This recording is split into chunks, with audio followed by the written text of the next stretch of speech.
So first, I will just say thank you very much to Ksenia, Maggie, and Alyssa for organizing the meeting and for including me in the program. I'm very happy to be here. And Maggie, I hope it will be an interesting talk. That remains to be seen. And thanks, Brian, for smoothing the road a bit. My talk is also about sleep today. It's going to be a little bit more molecular and less of the wiggles and squiggles, as I call them, for electrophysiologists. Okay, so thanks, Brian, for introducing the path. I'll just start by properly putting sleep in its place. Sleep really is one of the fundamental pillars of human health. More and more, it's becoming appreciated that sleep is perhaps as important for human health as the other well-known pillars, exercise and diet. However, between these three pillars of health, I think sleep may be the most systematically abused aspect of our health in our society. So there's a lot of room for improvement there. Now, why is sleep important for health? Well, it's hard to answer that question because we're still working on this question. Why do we sleep? What's sleep even for? It's still not known exactly. But it's very clear that sleep is evolutionarily conserved. It's seen throughout the entirety of the animal kingdom. There's not really any animals yet discovered that don't sleep. Sleep is an essential process. This is true for humans as well as animals.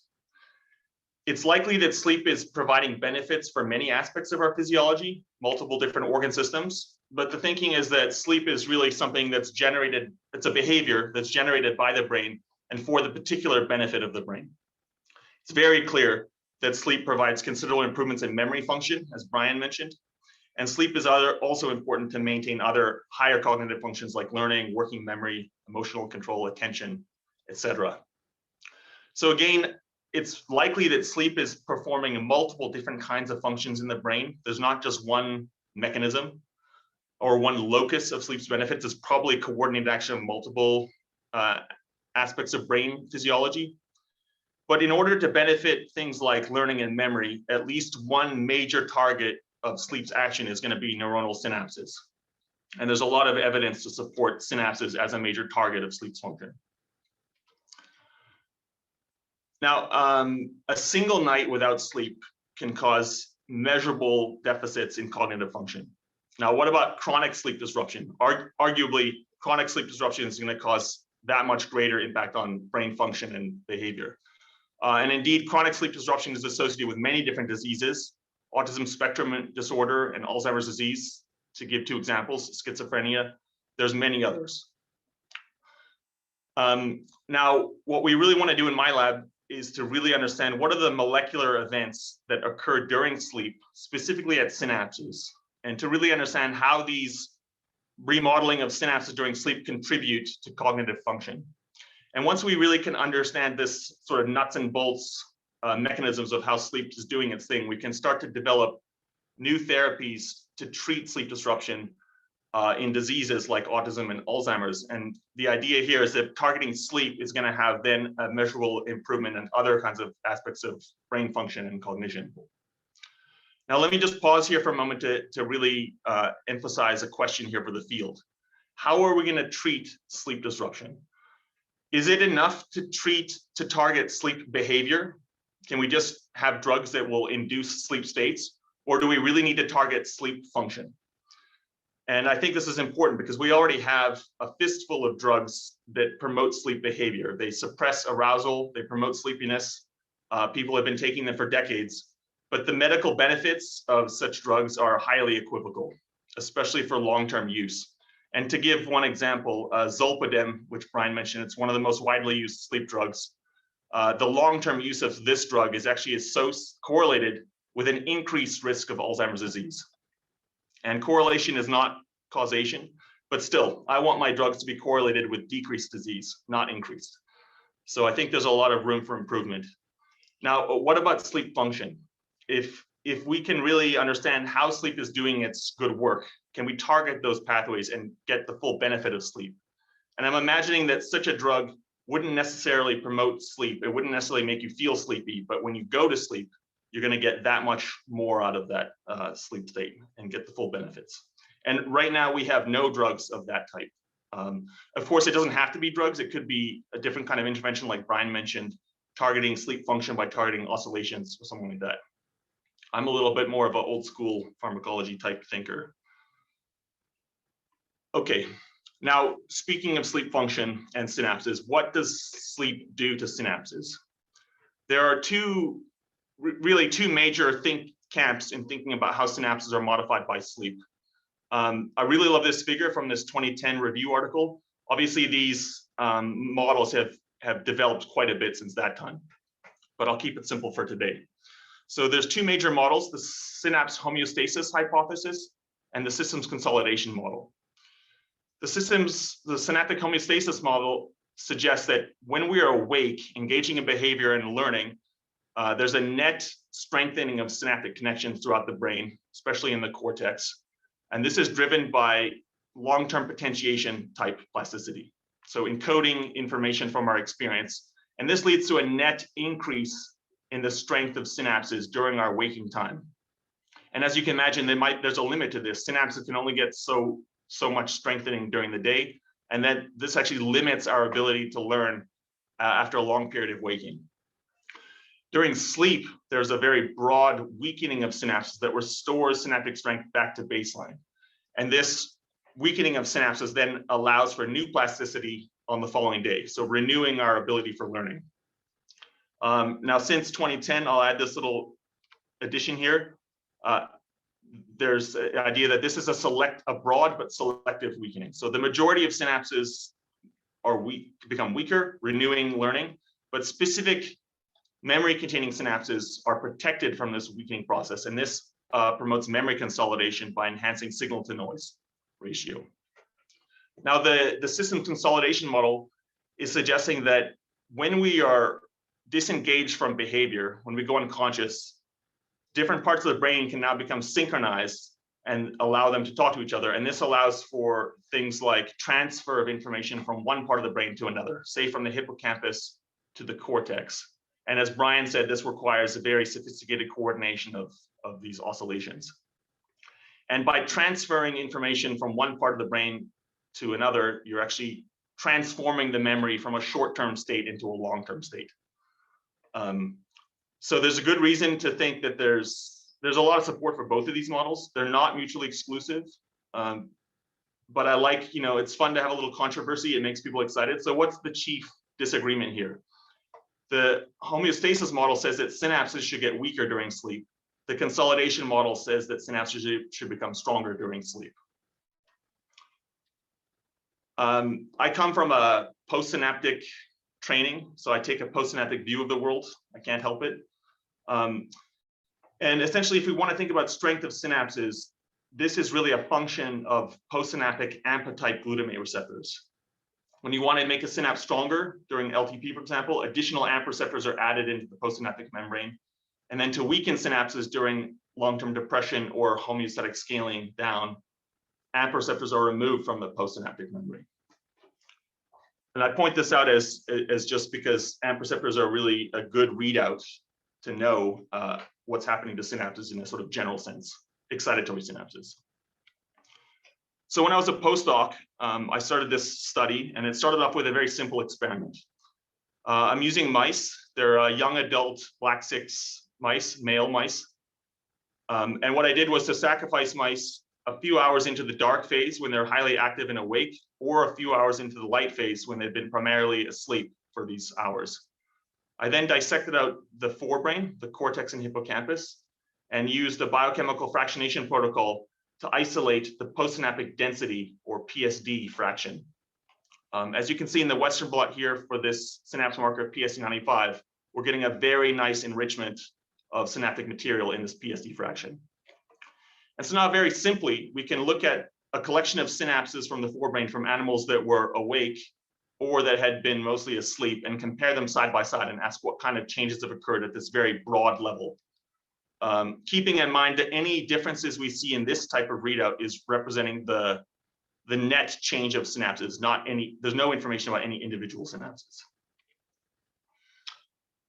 So to start, I did Western blot of a whole number of proteins of interest, mostly focusing on glutamate receptors and signaling pathways related to glutamate signaling. But for today, I'm just going to show results from AMP receptors. So the three major AMP receptor subunits, GluA1, 2, and 3. And what I found was that during sleep, there's a clear decrease in the association of GluA1 and GluA2 with the PSD compared to wake. And this is specific to GluA1 and 2. GluA3 shows no change. So this simple piece of data supports this idea that indeed synapses are weaker during sleep from a reduction of AMP receptors. We also examined this with another method. We used in vivo imaging of fluorescently tagged AMP receptors. This is specific to layer 5 neurons of the motor cortex. That's what we targeted for this experiment. This was done by a colleague, Richard Roth. And in this experiment, we could look at hundreds of synapses in the intact brain and compare them between the wake and sleep phases. And what we see on average is that there is indeed a decrease in the association of GluA1 AMP receptors with synapses during the sleep phase compared to wake. So very much in agreement with our biochemistry results. At the same time that this work was published, another group, Chiara Sarelli at Madison, Wisconsin, used electron microscopy and 3D reconstruction to examine the ultrastructure of synapses across the cortex between wake and sleep. You can see here an example of one of their beautiful 3D reconstructions, really exquisite anatomy here. And what they found in this study was that indeed, comparing wake to sleep, that there is a physical shrinkage of synapses broadly across the cortex. So not only is there a change in the biochemical composition of synapses during sleep, but there's also a change in their physical ultrastructure. And these two studies together really do support this sleep homeostasis hypothesis model. Let me point out too that just a few months ago, Chiara Sarelli's group have a study out in Nature Communications where they used essentially the identical in vivo imaging paradigm that we used, looking at the motor cortex, and they also showed the same result, that there's a reduction of AMP receptors during sleep, and they have a really nice angle with the motor learning task. Okay, so what else? I really wanted to get a more kind of comprehensive picture of how synapses are changing during sleep. So to address this, we use a proteomics approach. This was done with collaborators Raja Nirajogi and Akhilesh Pandey at Johns Hopkins. And what I did was to take my wake and sleep PSD material and analyze this using quantitative proteomics. We looked at total proteins and also phosphorylations. And what we saw together was that about 20% of the synapse PSD proteome is regulated between wake and sleep. So every single day, 20% of the PSD proteome is undergoing some kind of remodeling in terms of abundance at the synapse or phosphorylations. So let me just walk you quickly through these charts. Over here in the positive axis, these are populations of proteins that are enriched at synapses during wake, or in other words, maybe lost from synapses during the transition to sleep. And at the other end of this graph, in the negative axis, these are proteins that are enriched at synapses during sleep. So the ultrastructure studies show that synapses are shrinking, but what this proteomics data is showing is that there really is a change in the composition of synapses from a wake state to a sleep state, with different players moving in and out. Similarly, some protein sites are hyperphosphorylated during wake, and different ones are hyperphosphorylated during sleep.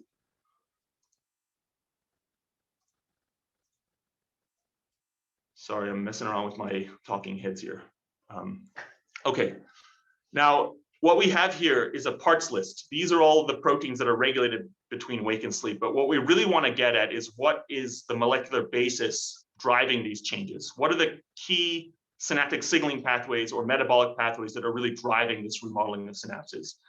We want to identify these things, and then those are the pathways that we're going to go after for therapeutic interventions.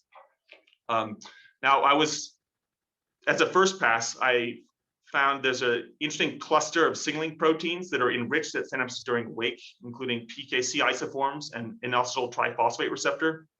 And in the context of the excitatory synapse, these are major components of the mGluR signaling complex. Now, in this study that's published, I went on to show that indeed the mGluR signaling pathway is remodeled during sleep, and mGluR signaling is important to drive this reduction of AMP receptors during sleep and participates in memory consolidation. So there's still more work to do there.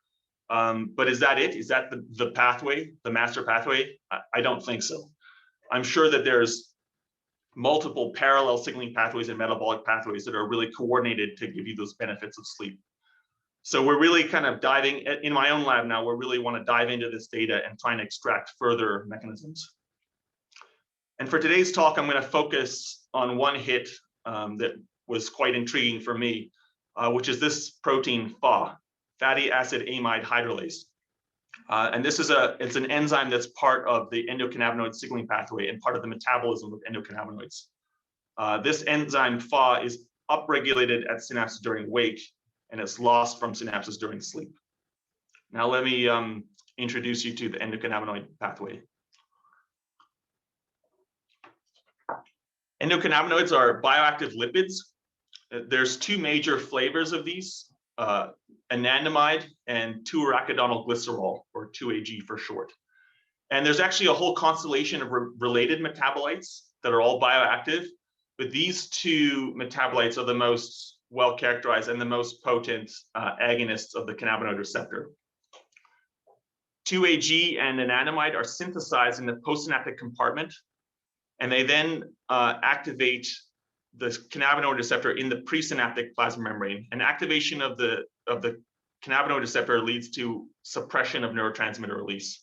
So this is a very important retrograde signaling pathway to regulate synaptic transmission. It's one of the only ways that the postsynapse can tell the presynapse what's going on. So it's a really important feedback. And this pathway is present at excitatory synapses and inhibitory synapses and throughout much of the brain. So it's really a major component of brain function and overall behavior. Today I'm going to talk about sleep, but this signaling pathway is implicated in many kinds of behaviors. Now, one important point I want to make here is that both anandamide and 2-AG act as agonists for CB1 receptor. However, the synthesis of these two metabolites is completely separate. There's no overlapping enzymes. They have dedicated sets of machinery to synthesize these. And also to degrade these metabolites, there's separate enzymes. So 2-AG is degraded by a lipase MAGL, and anandamide is degraded by Pha, the enzyme I just introduced. Now, according to the proteomics data that I showed you, Pha levels are higher at synapses during wake, which means that anandamide levels should be low during wake, and then they should go up during sleep. That's the prediction. So we tested this using mass spectrometry again to look at, but this time, the targeted mass spec of lipids. It's a very similar design to what I showed you before. We stacked mice a few hours into the dark phase when they've been awake most of the time, a few hours into the light phase, the primary sleep phase. And we also included a third condition here, which is 4 hours of near total sleep deprivation. We then isolated the cortex, prepared synaptosomes, and then used targeted mass spectrometry. And I was quite surprised to see that 2-AG actually showed no significant differences under these conditions. So that was a bit of a surprise. You can see the variability is reasonably high. On the other hand, anandamide showed a very clear difference where it's significantly higher at synapses during sleep compared to wake. And you'll also see here that anandamide is also higher during the sleep deprivation condition, which suggests that it's probably regulated by a circadian mechanism, time of day, rather than strictly by sleep. And we also see an identical pattern for another metabolite, oleal ethanolamide, or OEA for short. It's also a Pha substrate, has a very similar structure as anandamide. And so this lipidomics data really does support our other proteomics data that there's a regulation of Pha and its metabolites. And we're thinking now that anandamide and OEA and related metabolites might be part of a natural signaling pathway that promotes sleep function. Well, there's a lot to do there. So, I'm sure you want more details, but, this is our thinking right now. So how are we going to test this? We're going to start to manipulate this pathway with different pharmacology and see what happens. And actually, the pharmacology toolbox for this endocannabinoid pathway is very robust and good. So if we want to increase 2-AG signaling, you can do this by inhibiting MAGL. If you want to increase anandamide signaling, you can do this by inhibiting Pha, and there's very good inhibitors. Or you can directly target the cannabinoid receptor And again, there's a whole constellation of agonists, antagonists, allosteric modulators, etc. Now, before I get into my own data, I'll just point out a couple papers. There's a decent literature linking endocannabinoid signaling and sleep. It's not a huge literature, but there are several papers, and here are two of my favorites, both from the same first author. And in this 2016 paper, what these authors showed was that endocannabinoid signaling is able to stabilize non-REM sleep specifically. So once you boost the signaling pathway, non-REM sleep becomes more stable, and mice stay in non-REM for longer periods. Going back in time, they actually kind of, I think, worked out part of the mechanism, which is that endocannabinoid signaling can promote cortical upstates. Cortical upstates are the cellular basis for the slow oscillation and delta oscillations that Brian mentioned.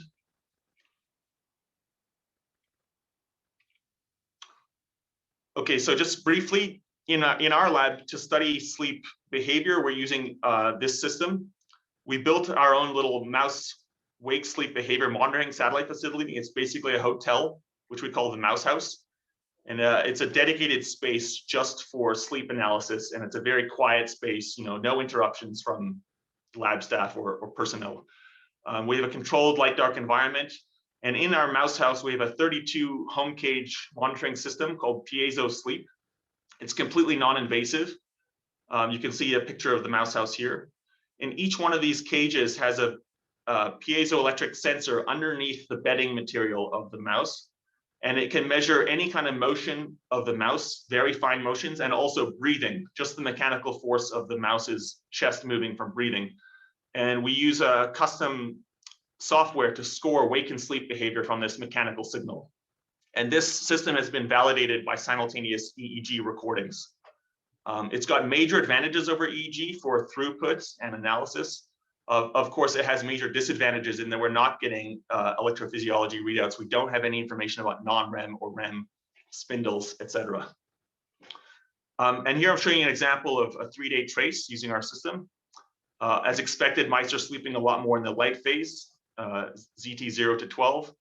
At the transition to dark, they are awake and active for many hours of the night phase. And typically in the second half of the night, mice are going to be taking a series of naps, which we call the siesta. And this is very typical of laboratory mice.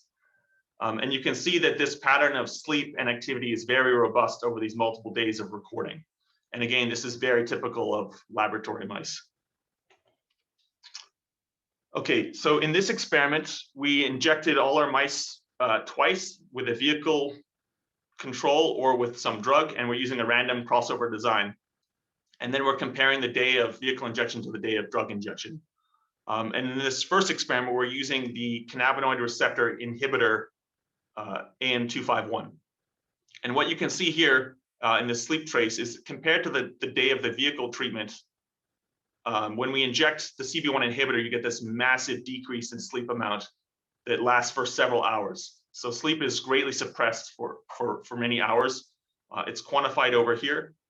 And in addition to reduced sleep amount, we also see a very strong decrease in sleep bout length. So the sleep is becoming highly fragmented. Again, this is in agreement with the previous data that shows that endocannabinoid signaling is promoting sleep stability. Now, in this study, we looked at juvenile and adults.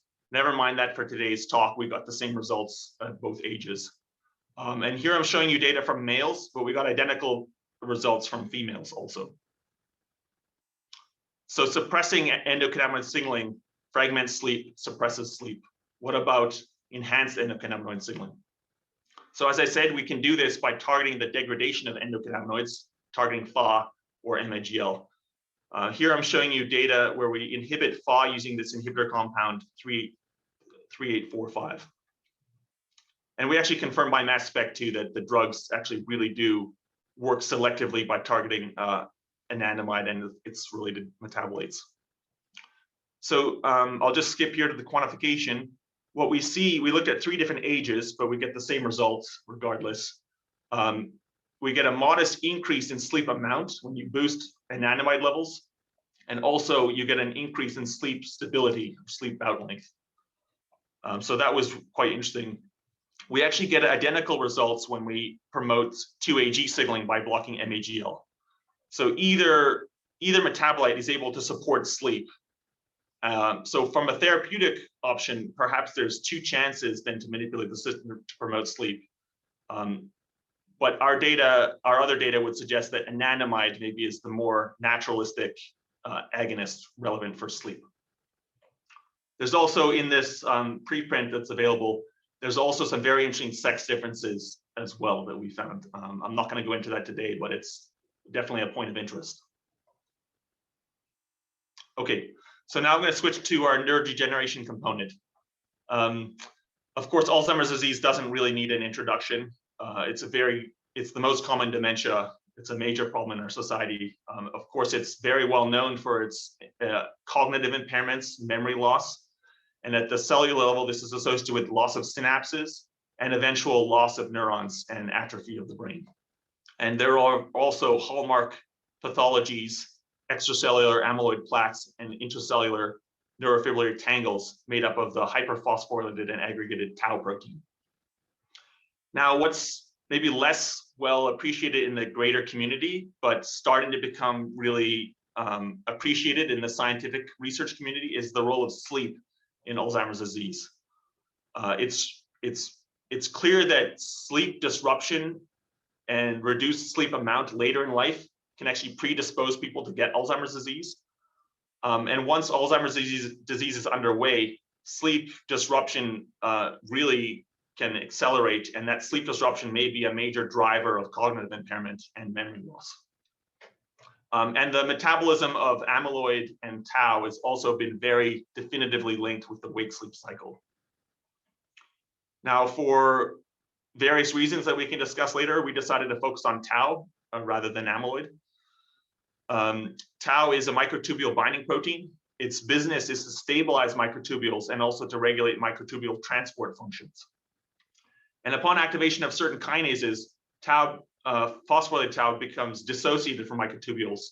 And under this condition, it's also prone to become hyperphosphorylated by other kinases, which then drives it to form oligomers and aggregates.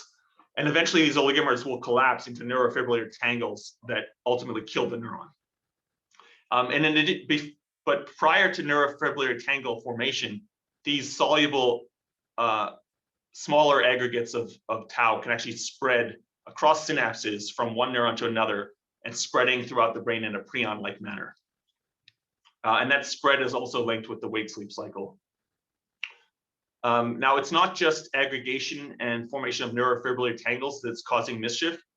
There's also an interesting phenomenon of translocation or mislocalization of tau. So in healthy neurons, tau is primarily localized along the axon, again, to stabilize microtubules and regulate transport. But during Alzheimer's disease progression and other tauopathies, tau becomes mislocalized into the somatodendritic compartment and can become localized in the postsynaptic compartment, where it's usually not absent, where it's usually absent. And in the postsynaptic, it can cause all kinds of mischief at synapses.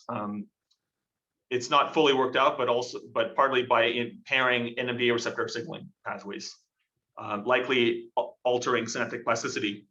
And probably this is occurring in advance of neurofibrillary tangle formation and ultimate degeneration. So there's a lot of work to look at here. Now, in our lab, we're using a tauopathy mouse model called PS19. These mice have a transgene that overexpress a human variant of tau that's prone to aggregation. And these mice have been quite well characterized in a number of different studies. Here I point out one in particular. But what's generally understood with these mice is that there's a progression of disease where for the first 6 months, the mice are essentially asymptomatic. And around 6 months, we start to see the first evidence of aggregation of tau. Here you can see staining for the phosphorylated tau at this 88 epitope associated with aggregated tau. And at the same time, we start to see the first signs of mild cognitive impairment in these mice. By 9 months, the tau pathology becomes very broad across the brain, here particularly in the hippocampus. And also at 9 months, these mice have full-blown cognitive impairments. By 11 to 12 months, we are starting to get a lot of neurodegeneration and atrophy of the brain, and the mice usually die around this time. But at 9 months, there's, again, a lot of symptoms, but not yet a lot of neurodegeneration. So this sort of precedes neurodegeneration. So basically, you can break this up into a very neat pre-symptomatic stage for the first few months, an early stage of disease, and a late stage of disease. And so now we want to look at sleep behavior and ask, do these mice have sleep phenotypes? But more importantly, when do they have the sleep phenotypes emerging? Is it a late symptom or an early symptom? So here we're comparing our PS19 tauopathy model with wild type littermates. We're looking at males and females, and we looked at 3 key ages, 3, 6, and 9 months. Again, what we would have previously considered pre-symptomatic, early stage, and late stage. Here I'm showing you the sleep traces from females. And you can see even at 3 months, we can already start to see a clear separation in the sleep traces between genotypes. Most notably here in the dark phase, the female PS19 are clearly sleeping less than their wild type littermates. And this separation is still apparent clearly at 6 months and becomes very obvious at 9 months, where now the PS19 mice basically don't sleep anymore in the dark phase. And I'll point out here that even though we always refer to mice as nocturnal, they actually do get 30 to 40% of their sleep in the dark. So this dark phase is very relevant for their health. You can refer to this as a hyperarousal, perhaps. Now, in the quantification, we're looking at total sleep over 24 hours. And even as young as 3 months of age, the females are sleeping significantly less, the PS19, significantly less than wild type. At 3 months, the males still have normal levels of sleep, but by 6 months, both males and females show significant reduction of sleep, and this is progressive at the 9-month time point. Now, after we had finished our sleep recordings, all of these mice were then sacrificed. We dissected out the cortex and used our fractionation to isolate the PSD. And now we're going to measure or assess tau burden at synapses using Western blot for phosphorylated tau. We looked at 88, one of the most well-characterized epitopes, but also several other phospho-tau epitopes as well. And in agreement with previous literature, what we see is that at 3 months of age, 0% of these PS19 mice have any phosphorylated tau at synapses. By 9 months of age, 100% of the PS19 mice have phospho-tau in the synapses. Again, in agreement with previous literature. Interestingly, at 6 months, we see about 50% of these PS19 mice still are negative for phospho-tau, whereas the other 50% are positive for phospho-tau. So we really think that this 6-month time point is a really key time in the disease progression when that transition to aggregated tau is really becoming apparent. And from our data, it appears that this transition from a lack of phospho-tau at synapses to the present seems to be a very rapid transition. We don't really see intermediates. It's either absent or present. But putting these data together, what we can clearly show is that sleep disruption is occurring between 3 to 6 months of age, and robust tau aggregation at synapses occurring between 6 to 9 months of age. So it's very clear that sleep disruption is an early symptom that precedes tau aggregation. And this is very exciting for us. It suggests that if we could target sleep disruption therapeutically early enough, it might be able to slow down or halt further aspects of the degenerative condition. So that's the big idea. So we're really working hard now to establish a causal link between sleep disruption and tau aggregation. I don't have more data on that to show you just right now, but that's an active area that we're going here. And of course, the sex difference here is also really interesting. The females show the clear sleep disruption earlier than males. We don't know the reason for this, but this is also obviously an area of interest. Okay, so now I'm going to get to the big ta-da. It's a mini ta-da because this is still a work in progress. I certainly appreciate your feedback. But what I'm showing you here is a multiple days of sleep trace, again with our PS19 and wild type littermates. Here I'm showing you a combined 6 to 9 month group, which we'd call symptomatic group. And you can see again in the dark phase a very clear separation between the genotypes, where the PS19 show this hyperarousal phenotype. Now, on the second night of this recording, we injected mice with vehicle control, and lo and behold, nothing happens. A few days later, we inject now our mice with our FAW inhibitor compound, PF3845, and you can see here a very robust increase in sleep amount, particularly in the PS19 mice. And so for this one night only, these mice are sleeping almost as well as their wild-type litter mates, almost as well as they did back when they were healthy. You can see, though, in this trace on the following night, the effect of the drug is worn off, and again, the PS19 resumed their hyperarousal phenotypes. We are very excited about this data. In the quantification here, you can see that the drug increases sleep amount both in the wild type and in the PS19, so reproducing our results that I showed you previously. But more importantly, we see this increase in sleep amount even in the symptomatic older PS19 mice. You also see an increase in sleep bout length. So we're getting more sleep, more stable sleep. We presume higher quality sleep. That remains to be determined.